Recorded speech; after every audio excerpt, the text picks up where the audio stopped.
Menarik bahwa pada sekian banyak sesi persidangan, menurut saya majelis hakim, terutama sekali ketua majelis yaitu Hakim Wahyu dan beberapa kali Hakim Morgan, menampilkan ekspresi amarah, ekspresi sinis, ekspresi sarkastis dan seterusnya. Terakhir gini juga, artinya apa? Kalau kita berpikir linear, maka kita bisa meramal, memprediksi, kayaknya bakal berat nih. Bagi Putri dan bagi Ferdi bakal sangat berat, sementara bagi Eliezer akan menjadi sangat ringan. Tetapi maaf lah ya. Hari ini bicara penegakan hukum di Indonesia secara umum sepertinya terlalu naif kalau saya linear. Setuju. Setuju. Konsekuensinya apa? Terus terang nih, sudah 2 bulan terakhir ini saya juga menyiapkan batin saya untuk sebuah arti klimaks. Menata hati ya. Iya.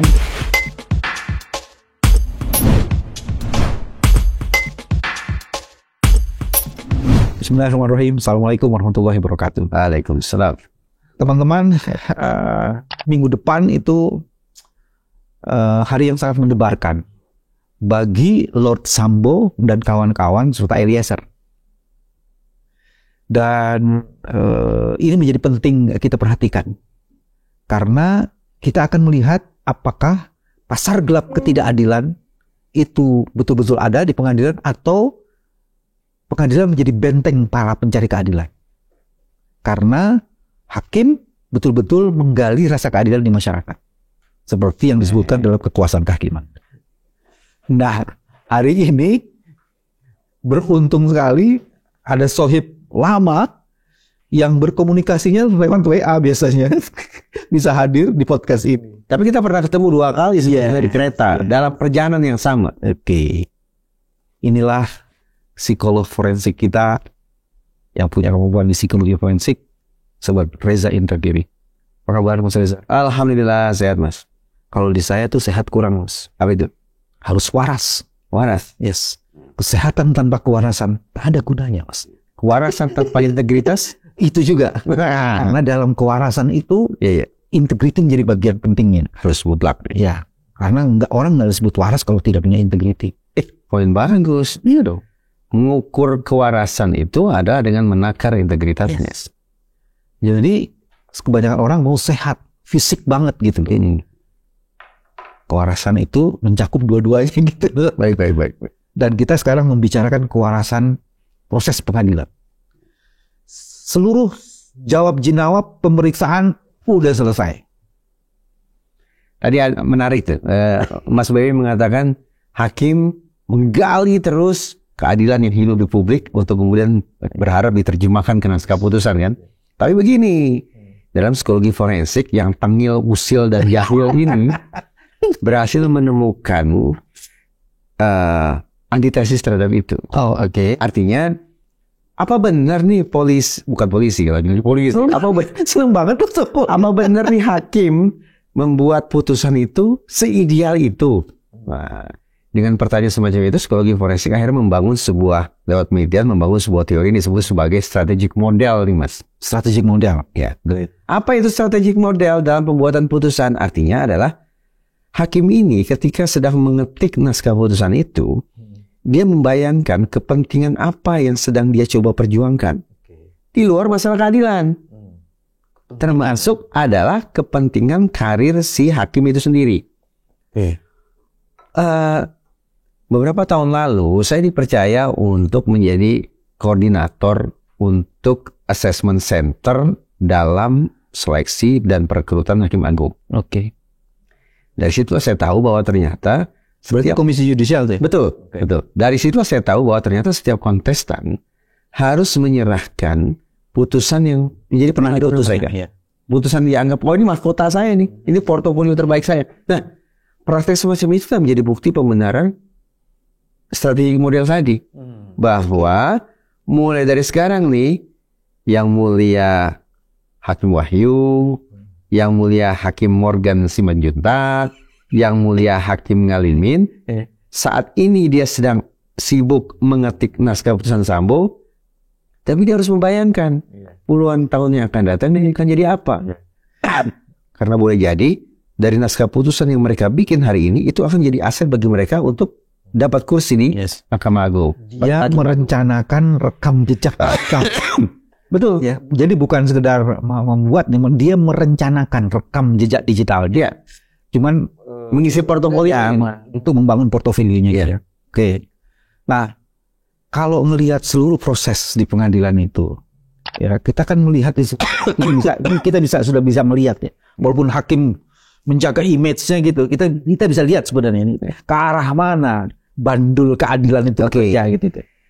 Menarik bahwa pada sekian banyak sesi persidangan menurut saya majelis hakim, terutama sekali ketua majelis yaitu Hakim Wahyu dan beberapa kali Hakim Morgan menampilkan ekspresi amarah, ekspresi sinis, ekspresi sarkastis dan seterusnya. Terakhir gini juga, waktu pembacaan dupliknya Eliezer. Ya. Artinya apa? Kalau kita berpikir linear, maka kita bisa meramal, memprediksi, kayaknya bakal berat nih. Bagi Putri dan bagi Ferdi bakal sangat berat, sementara bagi Eliezer akan menjadi sangat ringan. Tetapi maaf lah ya. Hari ini bicara penegakan hukum di Indonesia secara umum sepertinya terlalu naif kalau saya linear. Setuju sih? Setuju. Konsekuensinya apa? Terus terang nih, sudah 2 bulan terakhir ini saya juga menyiapkan batin saya untuk sebuah arti klimaks. Menata hati ya. Iya, karena saya nggak bisa mengubah keadaan, tidak mungkin bagi saya untuk mengaruhi majelis hakim. Ya apa yang tidak, saya mencoba untuk menata hati dari sekarang. Itu menarik tuh, kamu biasanya membangun optimisme. Iya. Karena menata hati dengan tetap dunia penegakan hukumnya ternyata tidak selalu linear, tidak selalu seperti yang saya bayangkan gitu. Awalnya ngelihat tuntutan kan? Betul. Betapa penuntut umum terbata-bata. Memang jasa penuntut umum bukan merupakan titik anti klimaks ya, tetapi mereka seperti sudah mengirim sinyal. Reza, siapkan batinmu, siapkan batinmu. Anti klimaks bukanlah suatu hal yang mustahil dalam persidangan ini. Nah, gitu. Iya. Nah sekarang, jadi ekspektasi saya tentang positif. Ya, optimisme. Kalau ngelihat gestur, percakapan, dan itu kita anggap sebagai psikologi proses persidangan itu ada sesuatu lah, ada yang menarik lah ya. Lagi pula kan tampaknya terlalu berat bagi majelis hakim untuk mengambil resiko berseberangan betul dengan masyarakat gitu ya. Tapi juga di situ kita bisa lihat ada upaya mengganggu itu kan. Iya. Dengan munculnya satu rekaman, seolah-olah hakim itu sedang berkomunikasi, dan itu sebenarnya ingin mengintervensi proses persidangan dan mengirim pesan, gue udah tahu apa yang lo putusin gitu loh. Dan itu kayak proxy war gitu kan yang terjadi itu kan, untuk mempengaruhi psikologi. Akan muncul efek intimidatif terhadap majelis hakim, terutama terhadap Hakim Wahyu ya, waktu terekam sedang berbicara itu. Tetapi sekali lagi saya, dan memang kelihatan sih Bang, kelihatan perubahan tidak tanduk terutama Hakim Wahyu ya. Masih ingat tidak ketika dia memeriksa Susi, kemudian Kuat Maruf dan beberapa saksi lainnya, Mas, Hakim Wahyu ini tidak terengah-engah menunjukkan kegusaran dia, kemarahan dia. Tapi secara kebetulan pasca beredarnya informasi bahwa Hakim Wahyu dilaporkan ke Komisi Yudisial, tampaknya Hakim Wahyu jadi lebih tenang, jadi lebih menahan diri, lebih mengendalikan diri agar tidak tampak terlalu emosional. Walaupun saya katakan berulang kali begini, jangan salah ya, ketika ada hakim yang mempertontonkan amarahnya di ruang sidang, itu tidak serta-merta kita anggap sebagai hal yang negatif. Kenapa? Dengan asumsi bahwa ekspresi emosi itu tulus, tidak dibuat-buat, tidak direkayasa, ini justru mencerminkan seberapa jauh hakim itu menyelami perkara yang sedang dia sidangkan itu. Aku senang dengan kata-kata menyelami. Iya. Jadi tidak hanya hadir dengan pemikirannya, tapi betul-betul hadir dengan perasaannya. Ya wajar dong. Kalau lebih provokasi bukan menyelami, menggauli masalahnya, Mak. Menggauli. Kalau lu cuma nyelep tanpa menggauli itu kurang bagaimana gitu. Oh gitu ya. Saya langsung, Mak. Ekspresimu itu gue, Mak. Lanjutin. Menyelami tadi hakim. Apakah kemudian tayangan video yang beredar itu nantinya akan betul-betul berefek intimidatif terhadap majelis hakim? Ada perempuannya juga ya, terutama terhadap Hakim Wahyu. Ya saya sungguh-sungguh berharap bahwa majelis hakim tidak akan terpengaruh itu. Toh video itu kan hanya secuil saja ya, dan itu multitafsir. Alhasil, sekali lagi, saya tetap mencoba membangun optimisme bahwa tampaknya ke Verdi Sambo dan Putri Chandrawati hukumannya akan maksimal, sementara ke Richard Eliezer, kalaupun divonis bersalah, minimal. Ya. Nah ini kan ada dua soal ya, khusus untuk Sambo ini ada dua soal. Yang pertama kan gini, Sambo sebagai komandan Provos, pada dirinya melekat bukan hanya jabatan tapi amanah sebagai garda terdepan yang akan menjaga kehormatan Polri.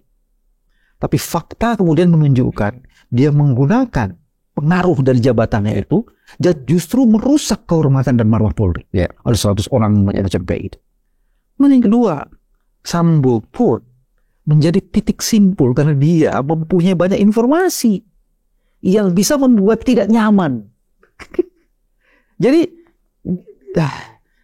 teman-teman kepolisian tuh di sana juga lagi begini nih. Ya, perasaan saya sebetulnya ada dua terhadap Verdi Sambo ini.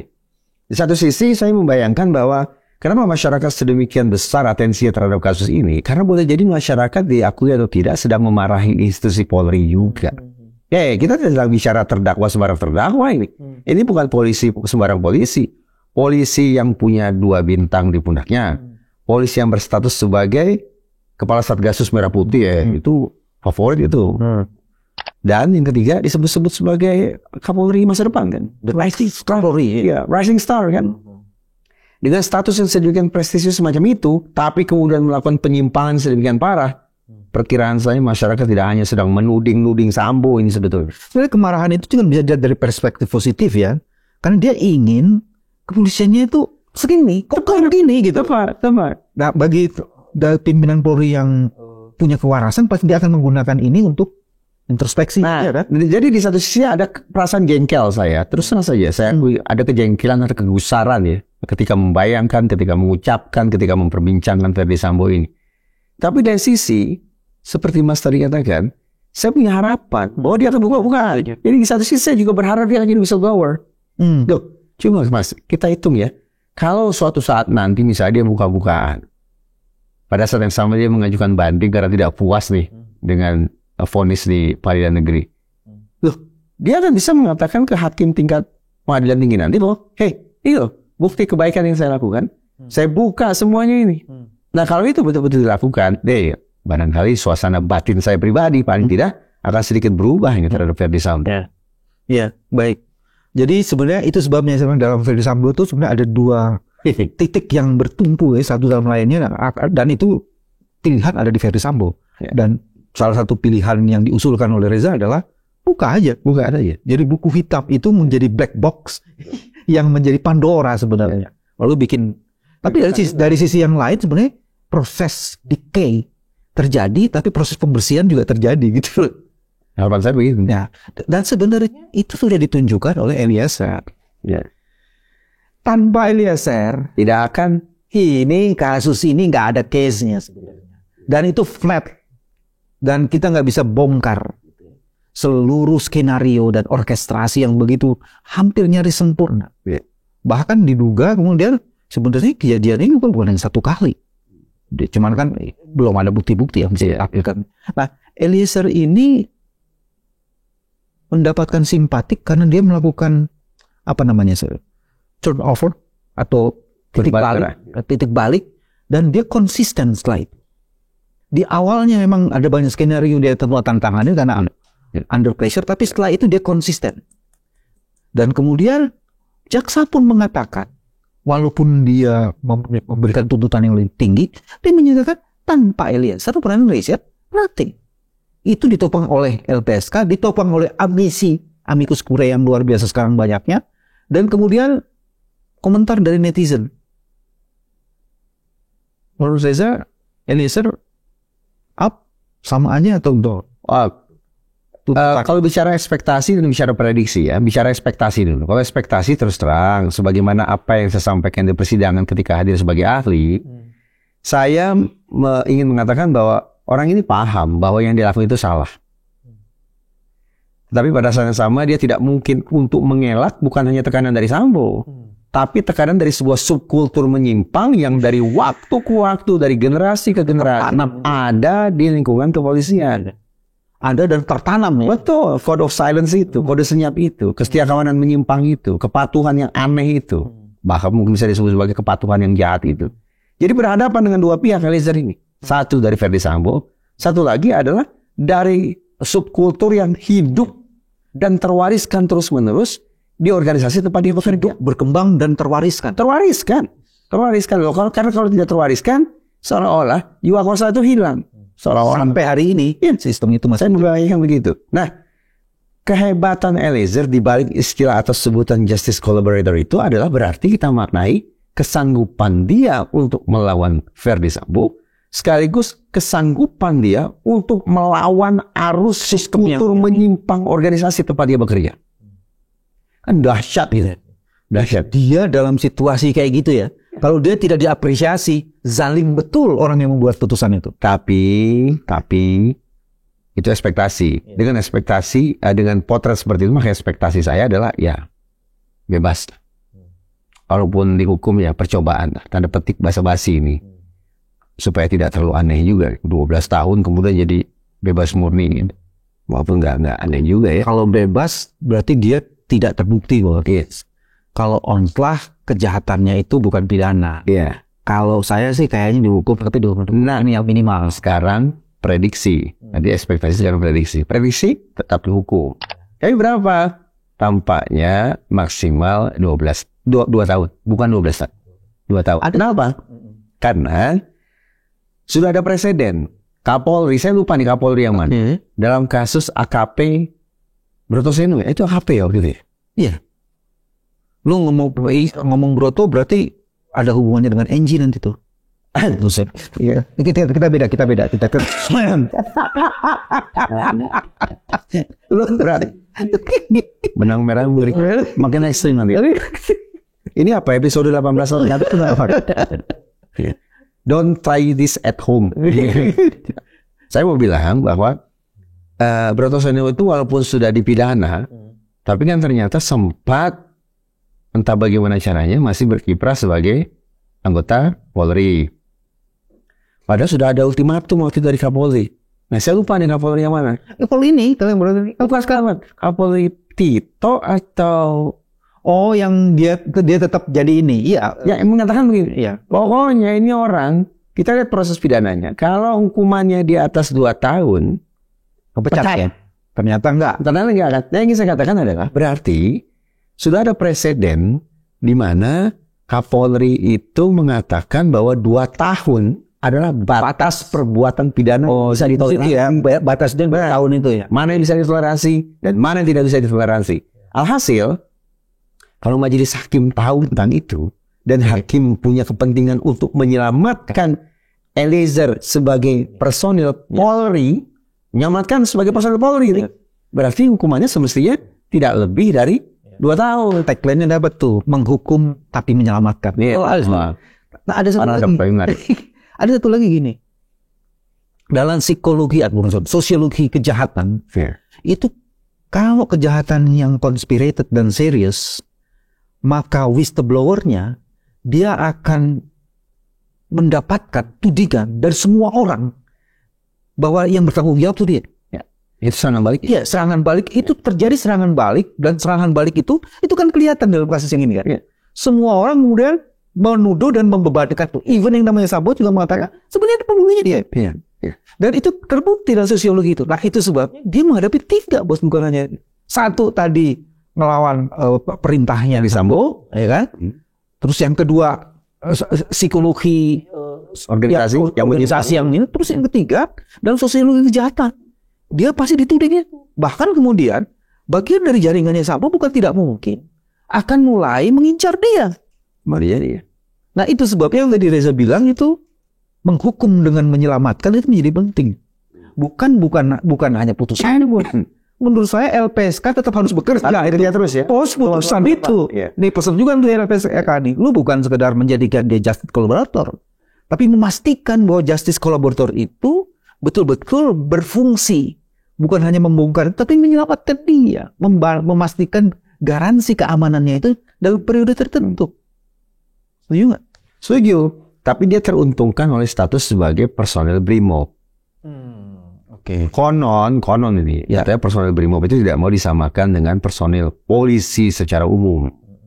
Alhasil, masuk akal juga kalau barangkali kita bisa berhitung dari BRIMOB pun menempatkan atau memposisikan Eliezer ini pada posisi yang berbeda. Oke, dia akan mendapatkan semacam privilege perlindungan ekstra kah atau karir yang mapan kah sebagai bentuk perlindungan terhadap anggota korps BRIMOB ini.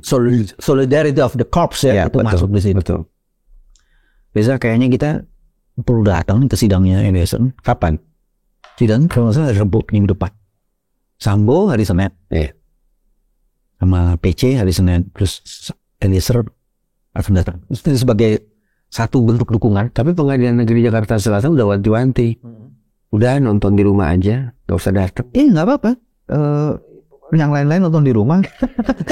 Kita mewakili penonton yang di rumah untuk melihat itu. Main kita ke sana. Ya. Kayaknya gitu ya. Rabu ya? Hari Rabu. Serius. Jam berapa kita ketemu di lokasi? Kalau dikasih tahu sekarang, kita nggak jadi ke sana. Udah disabotase dulu. Kereta kita nggak lewat sana. Keretanya nggak lewat situ. Itu aja tuh udah salah. Udah jemput kereta. Oh ya nggak boleh ya? Wah, udah ketahuan dong perjalanan. Kalau kereta itu di Medan auto. Betul. Jadi kalau bilang kereta auto. Iya. Lagi pula kan di Indonesia kadung menganggap kereta api. Iya. Kalau di Medan tetap kereta itu auto kereta. Teman-teman, tadi perbincangan yang menarik. Kita sedang memprediksi juga melihat kemungkinan-kemungkinan yang terjadi dalam persidangan Sambo dan Eliezer. Mudah-mudahan apa yang dibincangkan ini bisa didengar, terutama oleh penegak hukum yang sedang menjalankan tugas dan amanahnya. Kita menanti keadilan dan jangan ada pasar gelap ketidakadilan. Kita menanti hari Rabu. Hari Rabu. Terima kasih, sampai ketemu lagi. Assalamualaikum warahmatullahi wabarakatuh. Waalaikumsalam.